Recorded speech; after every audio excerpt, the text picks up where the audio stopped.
This is what you dream an Alaska cruise will look like, but not all ports deliver. I've ranked every major Alaska cruise port from worst to best based on these important categories, including walkability, glaciers, wildlife, and, of course, the weather. Grab your raincoat, we're heading north. We're starting at the bottom with Whittier. It's a strange little place where nearly the entire population lives in one building. Yeah, that's right. Most passengers arrive here only to head straight for Anchorage or the train. The surrounding scenery is gorgeous, I'll give it that, but the town itself doesn't have much for visitors. One reviewer put it best, saying, "Beautiful glaciers, but you can see everything in 15 minutes. Next up is Seward. This port is famous as a gateway to Kenai Fords National Park, and the wildlife boat tours here are incredible. But the port area is mostly industrial, and downtown is a long walk away. If you're embarking or disembarking here, you'll be busy getting to your hotel or transfer, not wandering the docks. It's a stunning departure point, but not a great port day.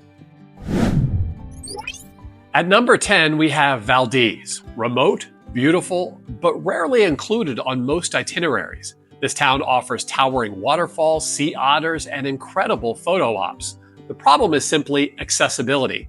Fewer ships stop here, and there are limited shore excursions compared to bigger ports. One passenger described it as, quote, "the most beautiful port I've ever seen, but there's just not much to do." At number 9, Wrangell feels like real Alaska. This is a small town where you'll meet locals instead of crowding into tour buses. There's a nice little museum and some great fishing charters, but it's definitely low-key. As one cruiser wrote, "It feels like stepping into someone's hometown, not a tourist stop." And that was actually kind of wonderful.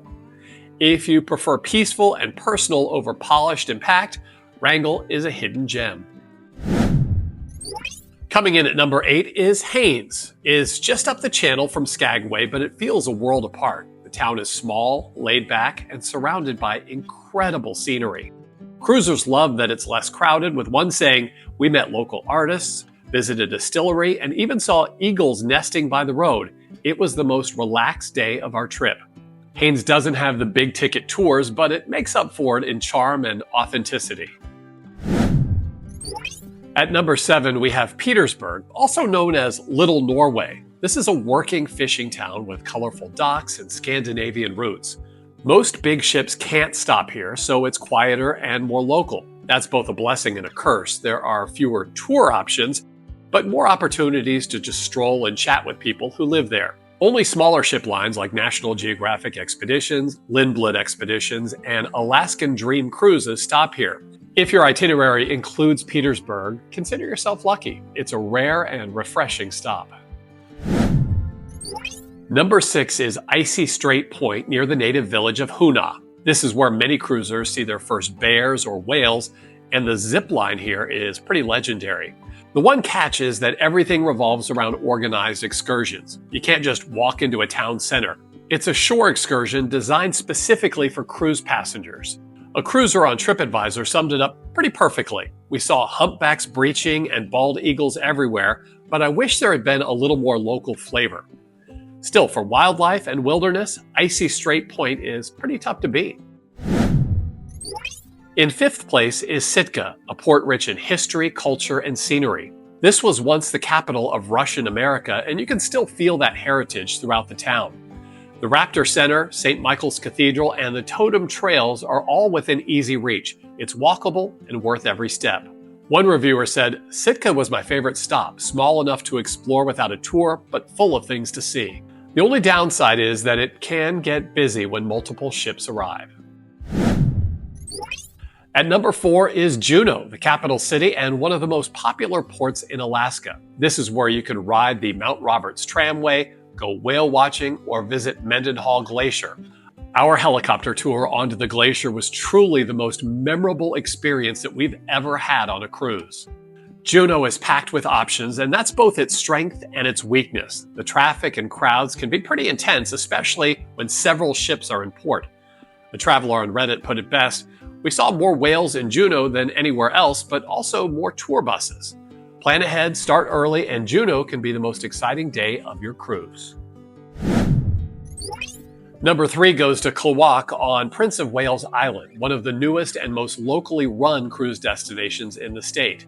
The community here is small but welcoming and really focuses on native culture and tradition. You'll see beautiful totem poles and have the chance to support local artists. Cruisers who've been there say it feels like Alaska before the tour buses arrived, and that's high praise. It's not a shopping stop, it's a cultural one, and that makes it pretty special. In second place is Ketchikan, known as the salmon capital of the world. It's colorful, walkable, and almost always rainy, but that just adds to the vibe. Creek Street and the Salmon Ladder are all fan favorites, and our family especially enjoyed the Lumberjack show. One reviewer said, "We didn't mind the rain at all. It felt like a real Alaskan experience." Another cruiser added, "Our whale watching tour here was unreal. Bald eagles everywhere." Sometimes you may have to take a shuttle from an outer berth, but once you're in town, everything is easy to explore. And at number 1, Skagway. This gold rush town is a time capsule of history, beautifully preserved and bursting with character. The White Pass and Yukon Route Railroad is a must-do excursion offering breathtaking scenery and a touch of adventure. The main street is just steps from the pier and lined with saloons, shops, and historic buildings. One passenger wrote, "Skagway felt like a movie set. Everywhere you look is beautiful." Skagway delivers on every front: history, scenery, access, and that classic Alaska feel. And we're not done. Chances are your Alaska cruise won't just stop in Alaska. So here are some honorable mentions. Victoria, British Columbia is filled with flowers, pubs, and British charm. Even a short evening stop can feel like a mini vacation. We absolutely fell in love with that little city. Prince Rupert, British Columbia is another Canadian stop that's growing in popularity. It's less crowded and more affordable than many Alaskan ports, and the whale watching here is excellent. Locals are friendly and genuinely appreciate the visits. So which port would you most like to visit? And if you've already been to Alaska, what were your favorite stops? Let me know in the comments. And if you want to see more videos like this ranking cruise ports, I've put together a special playlist with all of them. You can check it out right here. I'm Patrick, your Port Authority.